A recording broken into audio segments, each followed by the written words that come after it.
Puji Tuhan saudara sekalian, saya percaya kita semuanya diberkati Tuhan, dilindungi oleh Roh Kudus dalam keadaan sehat dan jauh dari corona ini ya. Oke, mari kita sama-sama berdoa. Tuhan Yesus, terima kasih Tuhan atas hari ini yang begitu luar biasa. Kami masih ada kesempatan untuk belajar firman Engkau. Urapi hamba Engkau yang akan menyampaikannya, supaya firman Engkau bisa menjadi kekuatan di dalam kehidupan kami. Dalam nama Engkau Tuhan Yesus, kami telah berdoa. Amin.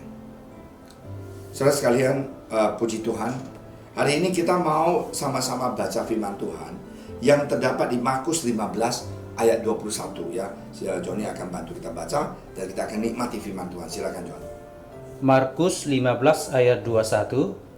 Pada waktu itu lewat seorang yang bernama Simon, orang Kirene, ayah Alexander dan Rufus, yang baru datang dari luar kota, dan orang itu mereka paksa untuk memikul salib Yesus. Puji Tuhan.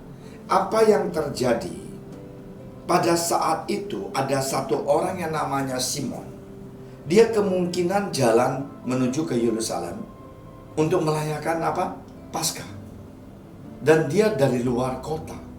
Tetapi tentara itu memaksa dia untuk memikul salib. Nah, ada satu orang, dia adalah seorang pengelukis yang terkenal di Belanda, di Holland, namanya Edward Modeman. Dan apa yang terjadi, Edward ini dia gambar Simon punya wajah, dan dia ekspresikan bagaimana perasaan Simon itu waktu memikul salib.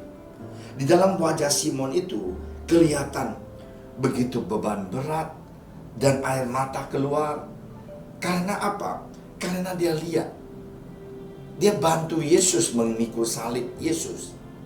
Dan kesusahan Yesus itu dia merasakan. Kenapa? Karena dia berdua di sana. Dia bantuin. Nah, inilah ekspresi Simon yang digambarkan oleh Albert itu. Begitu nyata, begitu menyentuh banyak orang. Bahwa lihat bahwa memikul salib itu bebannya berat sekali. Nah, hari ini kita lihat, kehidupan kita ini sedikit sama bukan? Simon tadinya tidak kenal Yesus. Simon tadinya hanya bisa, aduh kasihannya. Tetapi waktu dia dipaksa, barulah dia rasakan bagaimana susahnya Yesus.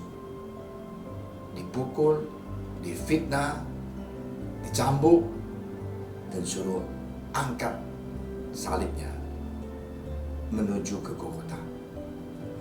Saudara sekalian, Simon bisa lihat ketidakadilan terjadi di dalam kehidupan Yesus. Simon merasakan kenapa mereka mau siksa orang yang tidak berbuat dosa. Dan dia lewati semuanya itu. Dan ada orang mengatakan bahwa sesudah itu Simon sungguh-sungguh menjadi pemurid, jadi muridnya Yesus, dan cinta Yesus dan melayani dia. Hari ini Yesus mengatakan ya di Markus 8 ayat 34. Apa yang Yesus katakan untuk kita semuanya? Silakan Tuhan. Markus 8 ayat 34. Lalu Yesus memanggil orang banyak dan murid-muridnya dan berkata kepada mereka, "Setiap orang yang mau mengikut aku, ia harus menyangkal dirinya, memikul salibnya, dan mengikut aku." Yesus mengatakan bahwa kita harus menyangkal diri kita, memikul salib Yesus, dan mengikuti Yesus. Nah, sorry ya, bukan kita pasca itu, mari kita salib di Yesus, disalib. Rasain bagaimana susahnya Yesus disalib. No, tidak. Banyak sekali di Filipina, orang yang salibkan dirinya pada hari Paskah itu meninggal. Kenapa? Itu bukan Tuhan Yesus yang mau.